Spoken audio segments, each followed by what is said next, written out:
Genciánci. Teprve teď se všichni kolem sebe důkladně rozhlédnou. Po té nádherné vonící zahradě plné květů a vůní. Motýly a včelky. A tamhle? To byla určitě maličká víla, pomyslí si Kamilka. Úplně stejná, jako na tom obrázku u paní léčitelky Elišky. Tak se pojďte podívat, jak se rodí nový světlokvítkové, řekne všem Klematis. A všichni společně letí k té velké skleněné nádobě. Přiletnou blíž, vidí skleněnou mísu plnou vody, na hladině plavou fialové kvítky a sluneční paprsky tančí v mezírkách mezi květy. Mírný větřík sem tam odvane kvítky o kousek dál a zase zpátky. Peppa si zklaměně pomyslí. Ach jo, to je otrava, nic se neděje.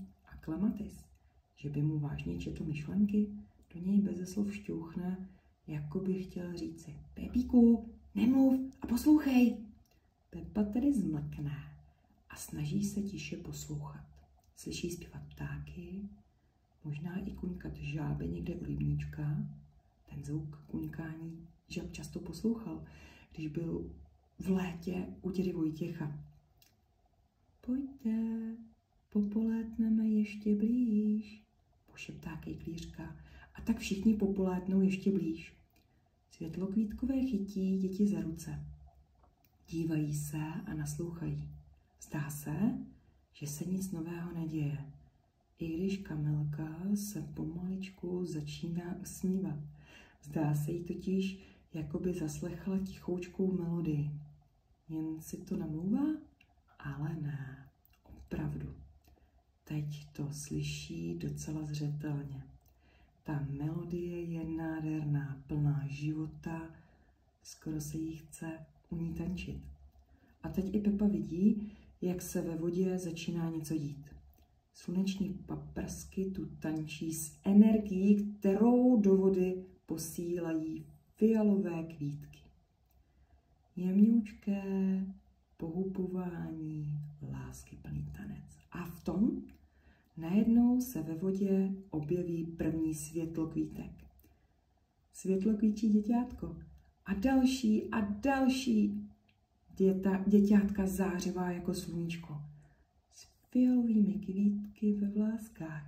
Ty kvítky vypadají stejně jako velké květy hořce, které tu kvetou.